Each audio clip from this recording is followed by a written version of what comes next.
A primeira a complicação mais comum é que a gente fala que é o sangramento local. Ele vai existir, a gente vai estar seccionando uma membrana.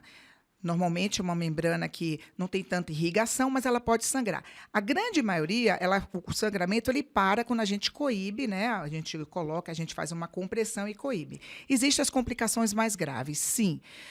Por uma falta de uma avaliação do freio em si. Às vezes, o freio, como cada um é singular, às vezes você tem uma veia que vai para o freio. E ao seccionar esse freio, sem uma avaliação prévia ou sem um conhecimento prévio, o que vai acontecer? Essa veia vai sangrar. E ela não vai parar com uma sempre compressão. Então, isso é importante. Se você não tiver num ambiente adequado, você vai ter problemas. A gente acaba vendo que as coisas vão virando comércio. Então, a gente tem que ter, como tudo, né? Como tudo, a gente tem que ter uma triagem muito severa dos nossos profissionais, das pessoas que vão ajudar a gente nesse momento. Então, uma coisa que eu tenho que fazer crítica é a respeito dos pediatras. Eles têm que apoiar mais a amamentação. Olá, sejam muito bem-vindos ao Cuidado e Criança. Afinal, Marie, qual é a hora, quando que a gente avalia a real necessidade de fazer aquela cirurgia no freio lingual do bebê? Virou moda por aí. Virou quase obrigação, né?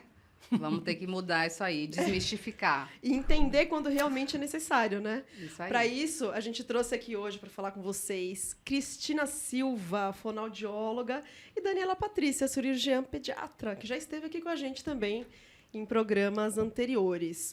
Bora lá, então, meninas. Vamos lá. Vamos contextualizar um pouquinho aí esse assunto, né? Afinal, o que é esse freio lingual? Muita gente deve conhecer, mas tem gente que, às vezes, você fala disso e fala, mas o que é, né? É aquela pelinha que tem ali embaixo dali. Então, vamos contextualizar um pouquinho o que é esse freio lingual e quais são as funções dele. Quem quer? Alguém quer falar, começar? Começa aí, Cris. Começa, Fala aí, Cris. para que serve? Por que existe, né? Geralmente, quando a gente fala, olha, vim avaliar seu bebê, né? Ele tem o freio lingual, o pai olha e fala assim, a linguinha Todo mundo presa, tem, né? Todo freio lingual, na verdade, todo mundo tem. Isso, né? freio todo mundo tem. Todo mundo tem. Essa Só olha no questão espelho assim, e tá lá. aquele bebê tem freio. Que bom que ele tem freio, né? Lógico. Então, na verdade, ele vai fixar a língua, né, no assoalho, e a gente tem várias anatomias, né? Assim como todo o resto da boca do bebê. Vai variar muito a espessura, né, a elasticidade e a inserção, né? Cada bebê nasce com uma inserção diferente da outra. Qual que foi a outra questão? Qual que é a função dele, né? Assim, acho que é isso. O que é e qual que é a função dele? Sim, ele vai fixar a língua no palato. E ele é responsável por todo esse movimento? Na verdade, não é ele, né? Ele pode impedir a mobilidade da língua, tá? Não que ele que vai promover a mobilidade da língua, mas um freio que é muito curto e dependendo da espessura, né, e da inserção, ele pode fazer com que a língua não seja capaz de fazer os movimentos necessários a princípio para extrair o leite, pensando que a língua tem que canular, depois ela tem que ondular. Se ela estiver muito presa, ele não vai conseguir fazer isso. Pensar que isso acontece intraútero, né? O bebê já é o freio que ele tinha lá dentro da barriga da mãe dele. Então, por isso que a gente fala, né?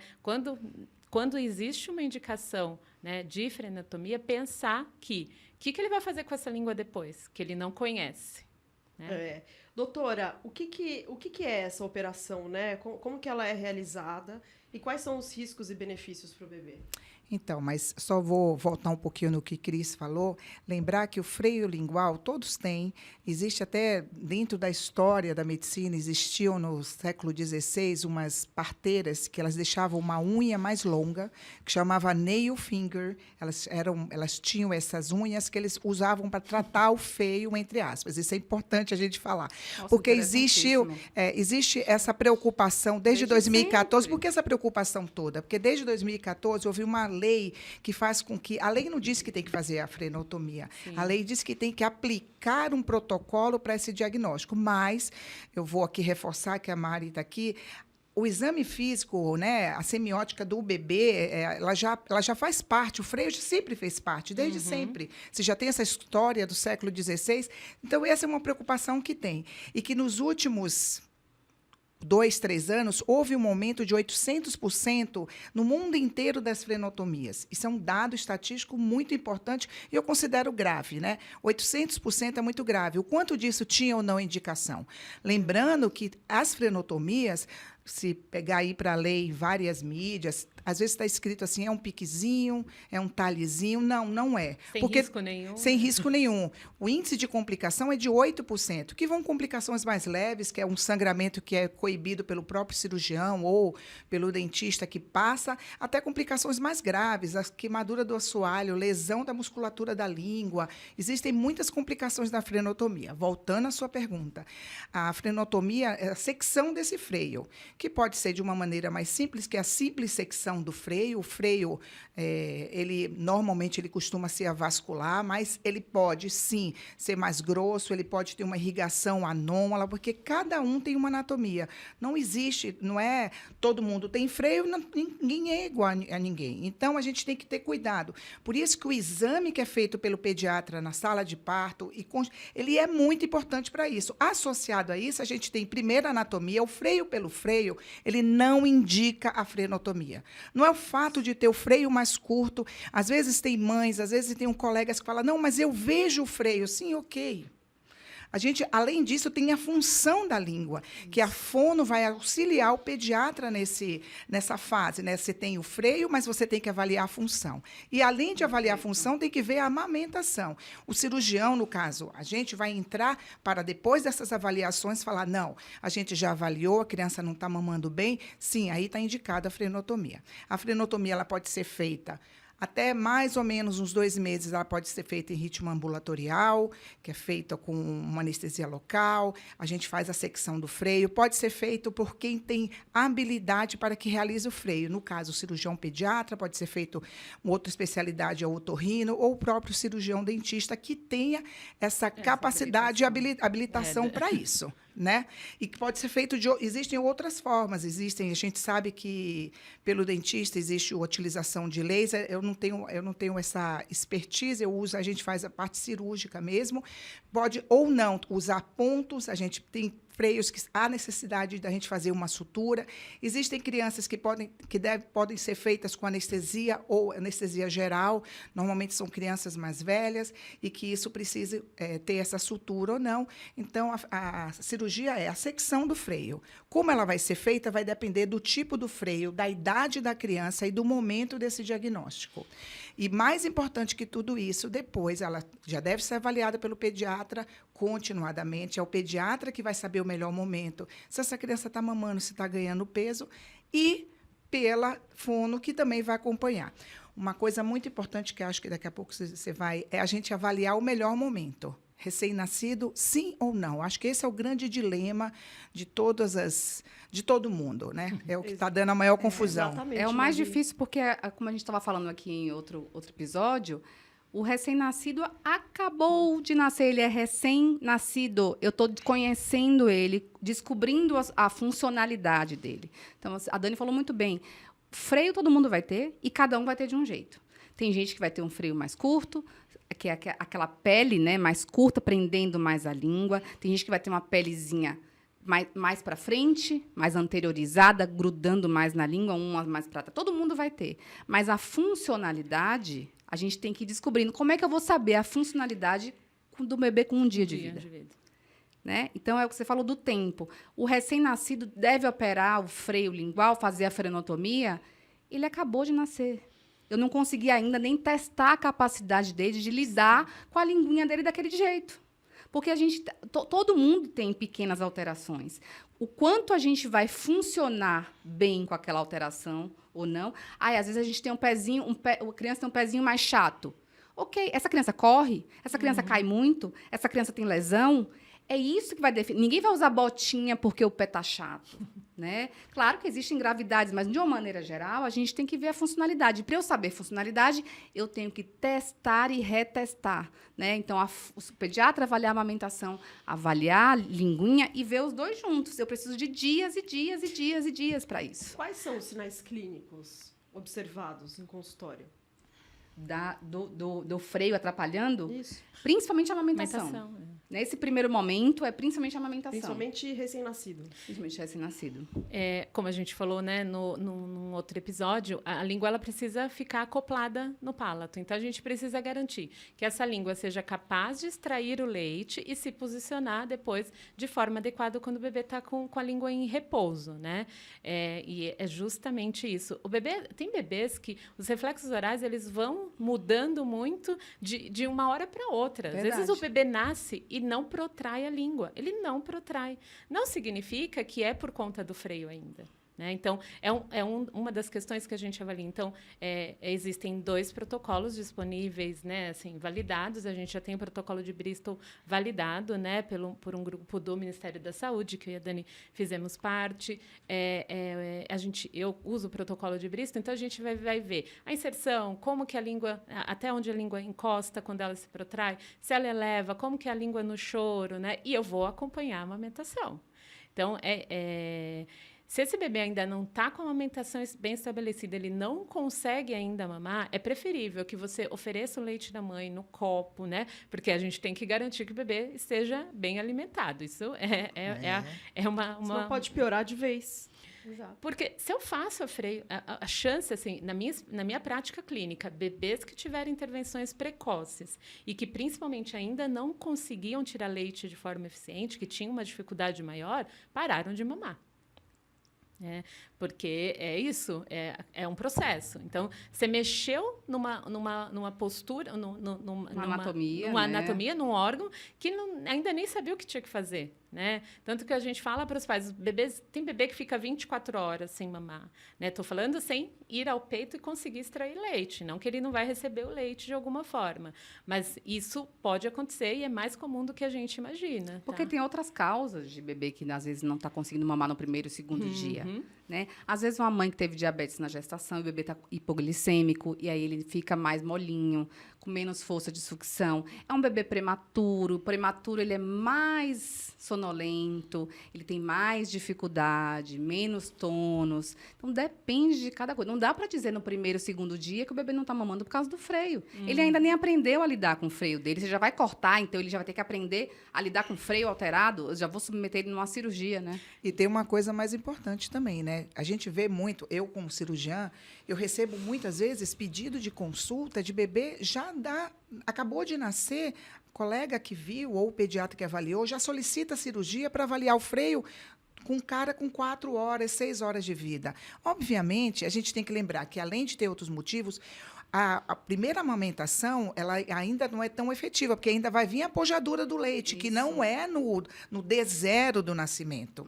Então, a gente precisa ter essa noção de que a gente pode avaliar, mas que o freio, pelo freio, ele não é um indicativo por si só de ser seccionado.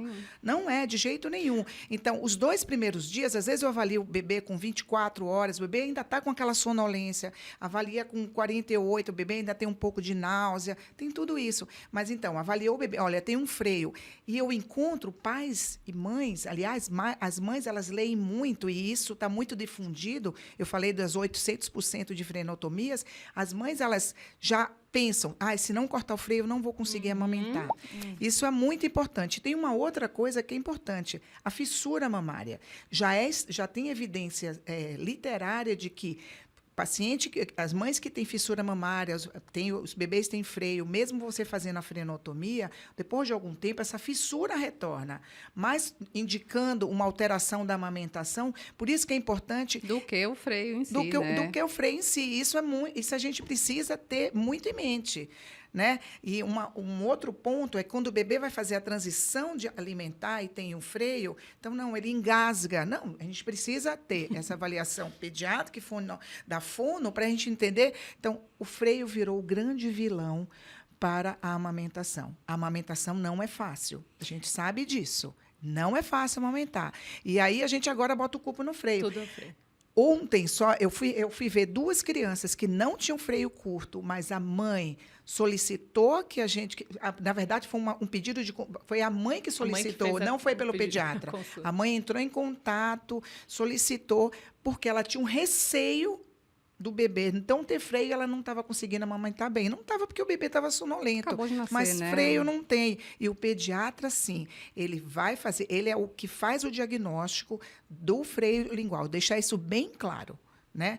E a partir daí, as funções, junto com a fono, para a gente ver fazer o não Isso, a freio. gente se junta para se dar apoio, Isso. né? Mas um primeiro momento é a avaliação do freio na sua funcionalidade. E eu preciso de mamadas e mamadas e mamadas, como você falou. A mamada, essa questão oral é muito dinâmica, Sim. né? Então, você avalia aqui agora, vamos ver a próxima mamada, vamos ver a próxima mamada, as primeiras 12, 24 horas o bebê está sonolento, vamos ver na próxima como é que se ele está mais acordado, se ele está com mais colostro, a luz do dia já começa a ter alguma influência para ele acordar mais. A posição no peito, muda a posição, tudo É isso, muito né? interessante no dia a dia, né? Nossa rotina de passar na maternidade, fazer atendimento. Também na UTI é muito... Às vezes a gente mostra isso, então o bebê nasce com freio super curto, né? E aí ele está lá dentro da UTI. E aí ele é um bebê que vai ficar uma internação de 2 meses. Quando você vai olhar, você vai... Olha como está o freio hoje. Então, assim, não precisou de nenhuma intervenção, porque é um bebê que a gente está lá olhando todos os dias, está mamando no peito. Né? O interessante, eu sempre falo para os pais, olhem o freio de vocês. Às vezes, o freio do pai é super... Né, a inserção é lá mais para frente, às vezes encostada na gengiva, e a língua mexe super bem. Falei, então, o freio do seu filho é igual ao freio, né? O seu freio. Quando a gente fala das variáveis, a gente pode ter um freio super curto, uma língua com uma mobilidade reduzida e uma mãe com mamilo super protruso, longo e um reflexo de ejeção fantástico. Maravilhoso. Vai dar bem. Agora, se eu tenho um bebê, né, pequeno, a mãe com mamilo grande, né? E aí ele não vai...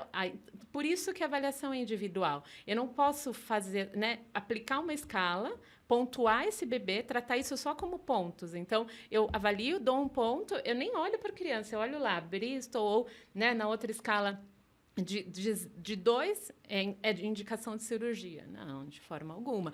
Isso, eu falo, o protocolo, como todos os outros protocolos, eles servem como guia, né? É um norteador, mas nós somos seres individuais, então a gente tem que avaliar realmente como que está a mobilidade, né?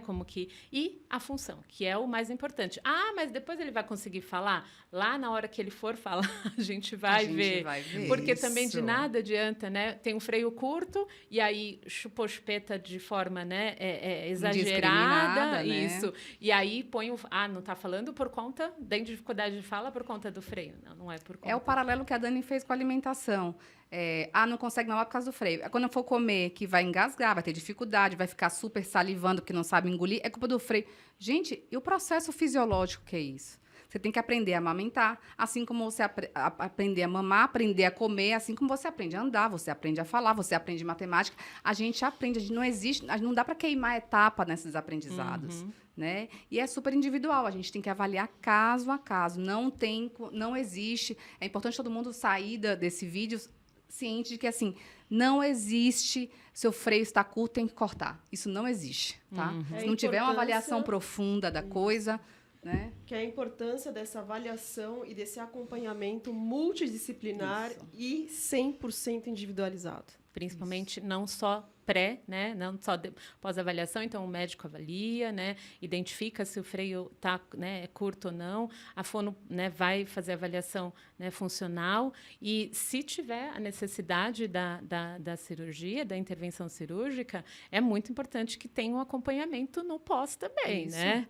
Porque eu digo que as fonos são as fisioterapeutas da língua e do oral, né? Então, assim como a gente opera o joelho, tem que fazer fisioterapia, se a gente opera a linguinha, a gente tem que fazer fisioterapia da linguinha e da motricidade oral. Você vai ter que fazer exercício. Eu sei que não é bem isso, mas... Não é. Mas, assim, não é exercício, mas, assim, é fazer uma terapia oral.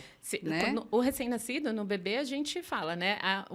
O exercício vai ser põe o bebê para mamar. Né? Imagina assim, né? Você quer mexer mais a língua, pôr a língua para mexer, do que esse menino no peito que mama, né? O tempo inteiro. Eles principalmente os recém-nascidos, evitar mexer, manipular ferida cirúrgica, né, logo pós o procedimento, que, infelizmente, a gente tem alguns profissionais, né, que falam, só que a gente, né, está falando do recém-nascido. É diferente quando eu vou fazer essa cirurgia numa criança maior.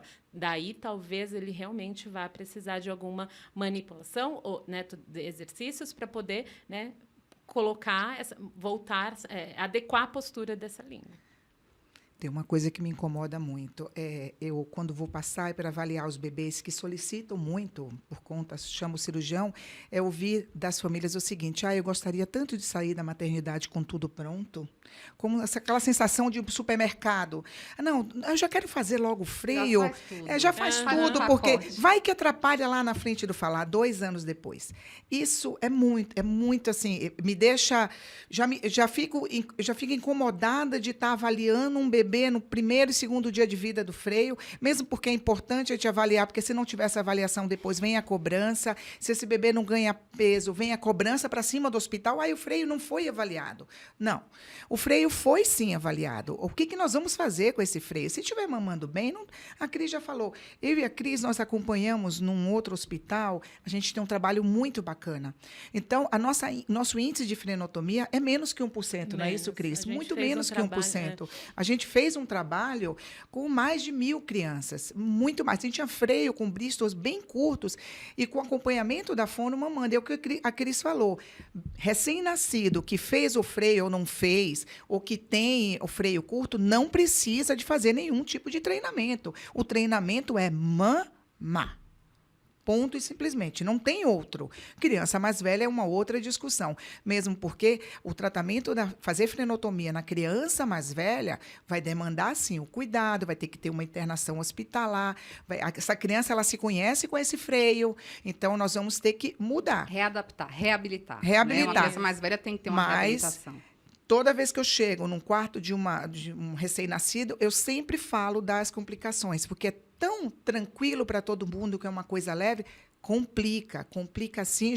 Nós já vimos complicações graves por conta de frenotomias. Então, é uma coisa que precisa ser pensada e, se possível, esse bebê, quando tem freio, a diretriz pelo Ministério da Saúde se estiver mamando bem ou estiver nesse processo de amamentação, ele ser reavaliado no 8º dia de vida pelo pediatra. O pediatra avalia, após a pojadura, está ganhando peso, está mamando bem, a mãe está sem fissura, então vamos levar. A gente tem que evitar todo e qualquer procedimento, seja ele simples ou não, no recém-nascido. Lembrar que o cara acabou de nascer, a gente não conhece. Então, a gente precisa evitar qualquer tipo de procedimento, por mais simples que seja. Por isso que é tão importante, né, que as famílias procurem profissionais que são especializados, né, que saibam, principalmente nesse primeiro momento, do manejo da amamentação, porque o que às vezes a gente acontece muito encaminha para fono, mas é uma fono que trabalha com linguagem, né? É uma fono que não é da área da motricidade oral, que não trabalha com amamentação. Então, ela não tem expertise para fazer uma avaliação clínica de mamada, né? Que isso requer muita teoria e muita prática, né? Avaliar mamada não é uma coisa tão simples. Então, se a gente não maneja a amamentação, se eu não ajusto a pega, ajusto o posicionamento, posição da mãe, nada vai adiantar eu fazer a cirurgia do freio. Então, às vezes, eu preciso primeiro fazer todo o manejo da amamentação. Se mesmo assim aquela criança continua perdendo peso, a mãe está com a ponta no mamilo bem lesionado, né? Então, pronto. Eu já fiz tudo que eu podia, né? Já tentei fazer todas as adaptações, né? Fiz todas as intervenções para essa amamentação melhorar. Não deu certo, então... E, assim, os pais precisam participar do processo, né? Porque, às vezes, você vai falar tudo isso que não tem, né, indicação, que... não indicação, não, mas dos riscos que a gente pode esperar, e o pai vai falar, não, eu quero que faça. Exatamente. E tem uma outra coisa que você falou aí, né? Mesmo fazendo a frenotomia, às vezes, naquele menos de 1%, quando não há uma orientação específica para a amamentação, que eu já falei que não é tão fácil, posicionamento, o manejo, o desejo da mãe também, tudo isso vai dentro da amamentação. O que acontece? O bebê fez o freio, não mamou bem. Aí existem alguns profissionais que falam, não, precisa fazer o freio de novo. Então, é muito comum. Mas como assim fazer de novo? Olha, eu atendi um caso Muito que para mim comum. foi um dos, assim, Muito até hoje me comum. toca. A mãe me chamou em casa, ela pariu, o pediatra identificou um freio alterado, foi feita a cirurgia no 2º dia de vida do bebê. Não bastando isso, ela chegou em casa, ela achou que não estava bem feita, foi num dentista que, sabendo que o bebê tinha feito a cirurgia um dia antes, ele fez outra um dia depois. Ah, não. Faz, Sim. não, é muito Isso é comum. muito comum, E são Érica, profissionais muito. que estão indicando, tá? Exatamente. É isso que é complicado. O mais difícil é isso. Pelo menos uma vez por mês, eu recebo pacientes que já realizaram frenotomias para reavaliar a frenotomia. Eu falo, não tenho o que fazer. Não bastando isso, eu acho que eu tenho 3 ou 4 pacientes que estão na 2ª e 3ª frenotomia e agora na introdução alimentar, o que está acontecendo? A criança tem aversão, porque faz freio, faz a frenotomia. Existem profissionais que vão treinar, a gente já falou que o bebê não precisa desse treinamento específico, existem profissionais que falam, não, fez o freio, tem que tratar, aí vai tratar, a criança fica com uma aversão. Então, isso Você manipula a acontece... língua, né? Toda vez que você manipula um órgão, a língua tem capacidade, né? Não só isso, a cicatrização da fibrose. Você pode perder alguma coisa da palatabilidade ali. Então, o freio está uma loucura tão grande do freio, né, Cris? É que não se basta, se você faz o freio, não ficou bom, não. Eu não está mamando, não funcionou. Vamos fazer de novo? Quer dizer, será que tinha indicação desde o primeiro? Às vezes, a grande maioria não tem. Porque nosso índice de frenotomia no nosso trabalho é muito baixo. Porque não tem mesmo. E virou essa loucura. Aí tenta a 2ª, a 3ª, é muito louco. Por isso você falou a coisa do multidisciplinar, do pediatra avaliar, né? Porque, assim, tem outras causas, além das que a gente comentou, do bebê não estar mamando bem. Então, assim, às vezes você está avaliando com a consultora de amamentação, com a enfermeira, com a fono, e é importante ter o colega, ter o pediatra acompanhando para ter uma visão geral do panorama. Porque eu tenho bebês, por exemplo, que tem, eu cheguei a comentar no outro programa, assimetria facial. Foi um bebê que a mãe tinha mioma ou tinha um útero com alguma malformação, o útero mais apertado, bicorno, né, que a gente chama, e a criança cresce numa posição viciosa. Então, ela tem umas contraturas musculares, o pescocinho tem um pouco de assimetria facial. Às vezes, eu faço assim no consultório, fecho a boquinha, a mandíbula do bebê fica assim, ó, tortinha. Uma avaliação A abertura de boca do bebê não é boa, né? O bebê tem um queixinho mais para trás. E aí, você vai fazer o quê? Cortar o queixo? E sem contar que se tiver o queixo para trás e tiver uma língua maior, o freio que está mantendo a língua lá. Você vai lá e faz a secção da língua, e aí você faz com que ela tenha essa alteração da língua e ela protrai da alteração respiratória. E até respiratória, porque a língua fica, o queixinho que está ali para amparar a linguinha é curto, aí você corta justamente o que está segurando essa língua, para essa língua não cair para trás e fechar a via aérea da criança. Então, assim, cuidado, a gente tem que ter uma avaliação multidisciplinar e tem que ter o seu pediatra para avaliar um todo. Se eu tenho criança que melhorou a amamentação, por exemplo, tinha o freio um pouquinho mais curto, sim, mas melhorou com fisioterapia. Ela precisava de fisioterapia. Por quê? Tinha uma assimetria facial, porque tinha a abertura de boca não era tão boa. Então, tem outras causas que a gente tem que avaliar. Senão, a gente volta para o passado, em que nossas avós, ninguém amamentou. Não tinha leite. Todo mundo já reparou que todo mundo mais velho é porque não tinha leite? Porque não tinha leite. Ninguém tinha leite, né? Será que não tinha nenhum outro problema? Isso é importante. Agora, você entrou numa outra coisa. Falar sobre... Existem profissionais que estão dizendo que o pé torto congênito e o torcicolo congênito é por conta de um freio lingual curto. Nossa, aí já complicou. Se eu puder... você fala que a gente tem que olhar para algum lugar. Se eu puder falar que não existe evidência nenhuma na literatura, no momento, até o momento, não sei daqui para frente, que correlacione torcicolo congênito ou até o pé torto congênito com freio lingual curto, não existe essa evidência. Ela ainda não foi, não existe, mas existe sim pacientes que só podem tratar, existem profissionais que só tratam o torcicolo congênito se tiver uma avaliação do freio ou até mais, se houver a frenotomia. Gente, mas o que tem a ver? Como é que surgiu isso? Mas Porque a gente sabe do equilíbrio, né? Porque a gente estava falando da face. A gente falou no capítulo da chupeta, em outro capítulo que a gente abordou, sobre a simetria facial, sobre a dificuldade da criança protruir a mandíbula. Claro que tudo isso influencia na mamada. Sim. Mas o que tem a ver você ter um torcicolo congênito? Você só pode tratar o torcicolo se você cortar a língua, porque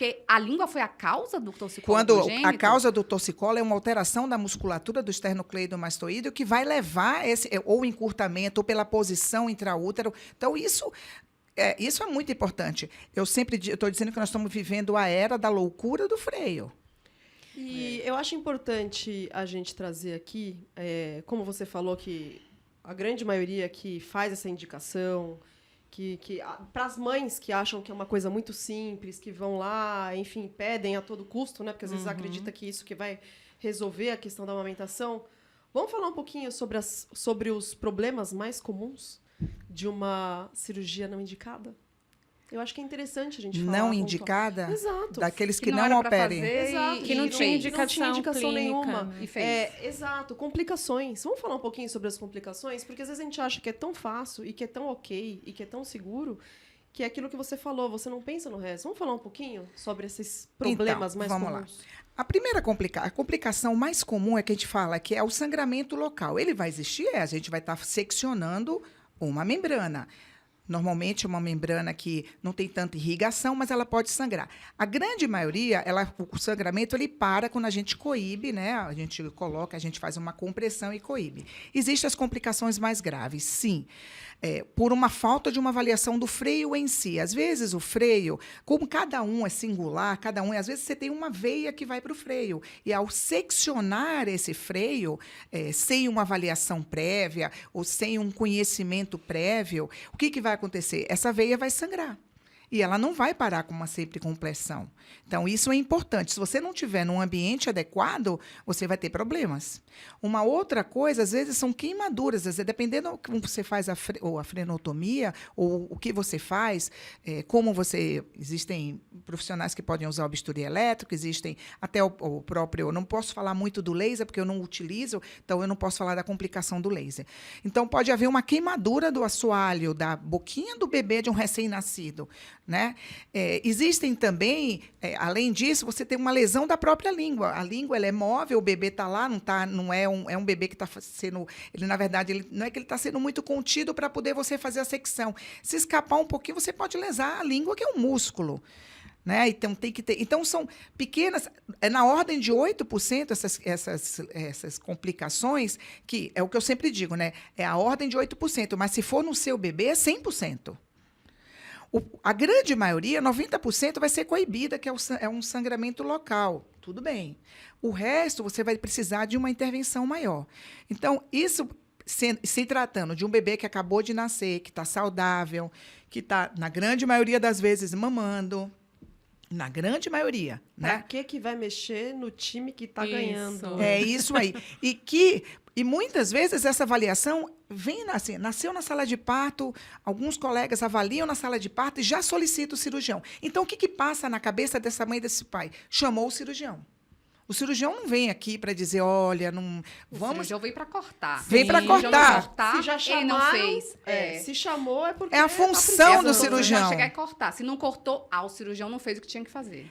E assim, o que aumentou muito, assim, o paciente sai do hospital, passa num outro profissional, nossa, mas não viram esse freio? O que acontece?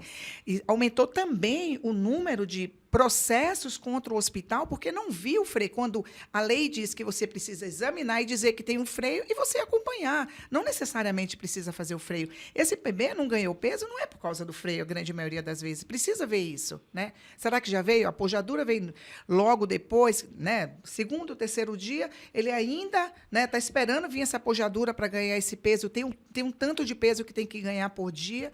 E isso é uma coisa que acontece muito. E isso traz muito receio receio de muitos colegas que trabalham em sala de parto, ela prefere já chamar o cirurgião para que tirar... Não, eu vi o freio, sim, mas a grande maioria dos freios não demandam uma frenotomia na maternidade. Esse é o grande ponto. E não existe se munir, se proteger. Não existe isso.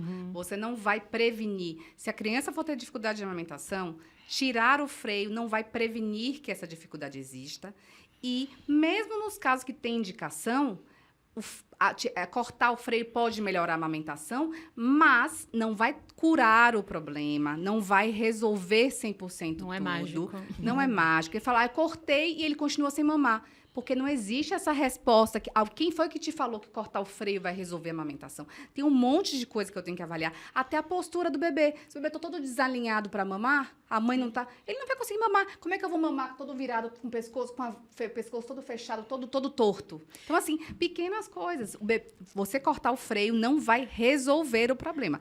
Pode melhorar em algumas situações, mas o conjunto de ações para a amamentação dar certo, que são várias...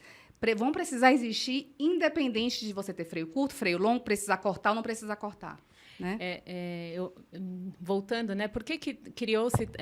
por que a amamentação agora está sendo tratada dessa forma? Como se fosse realmente um negócio. Então, para você amamentar, você tem que ter uma consultora, você tem que levar no osteopata, você tem que contratar X, você tem que ter uma bomba, você tem...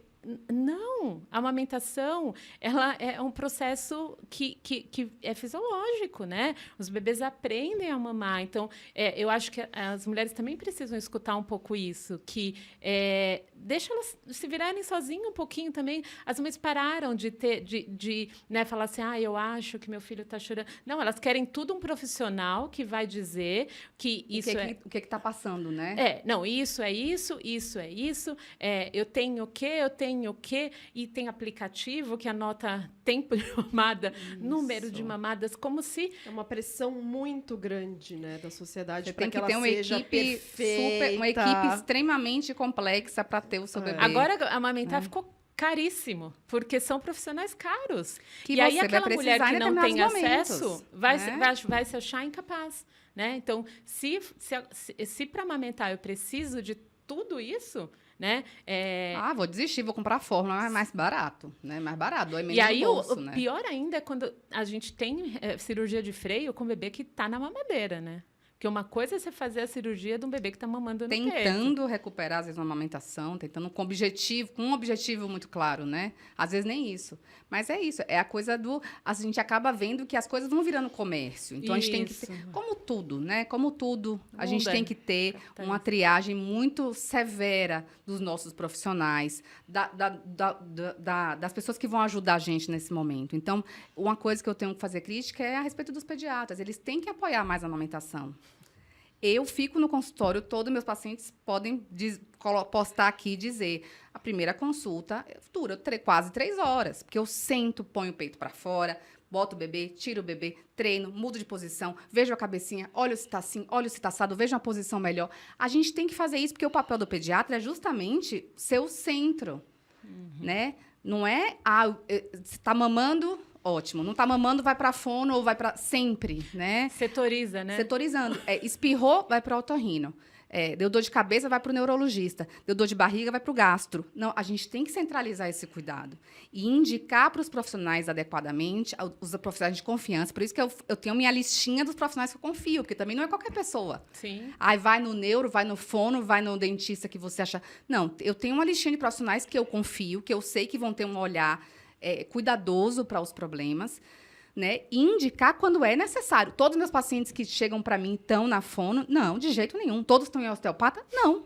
Está quem precisa. E quem precisa, eu falo, não, aqui precisa mesmo. Vamos trabalhar junto e vamos entrar em contato. Olha, fono, e aí, o que você achou?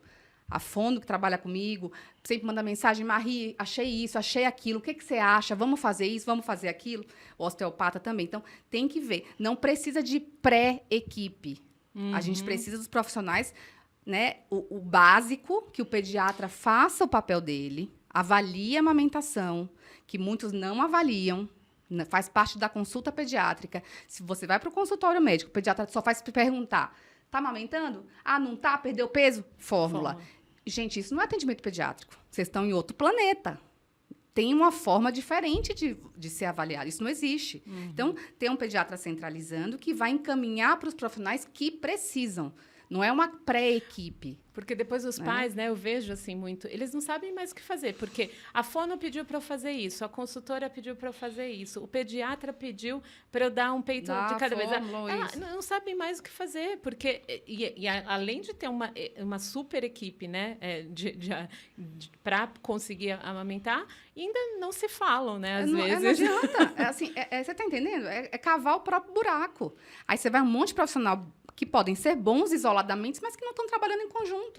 Mas Por tem isso que tudo. é o atendimento multidisciplinar, porque eles trabalham em conjunto. E se você não conhece a pessoa, você me passa o telefone da sua fono? E no final disso tudo, tem que ir no cirurgião cortar o freio. Tem tudo isso e é o cirurgião que... Então, é isso que a gente precisa entender. E aí eu falo, Dani, aí eu mando para Dani, e aí, avalia, o que você achou? Amiga, o que você achou? Vamos trabalhar junto. E aí, quando eu saí da freneotomia, passa com a fono, para ver como é que tá essa recuperação, como é que ele tá, passa comigo, né? Não tem jeito, a gente tem que trabalhar em conjunto. Então, se for necessário ter uma equipe multidisciplinar, vai ser indicação do pediatra e a gente vai montar essa equipe, vai se falar, mesmo que a gente não se conheça previamente. Sim. Né? Muito importante. Eu acho que é bacana da gente falar também que tem, né, das coisas boas. Eu acho que tem um movimento dos profissionais, cirurgiões, dentistas, estudarem a amamentação. A gente recebe muito encaminhamento do que o pediatra e a fono encaminharam para fazer a cirurgia, o cirurgião avaliou e falou assim, eu não faço porque não tem indicação. Ah, mas a fono, olha, então, passa com essa fono aqui para, né, para você... Faz uma segunda opinião. Por quê? Né, é isso que a Dani falou.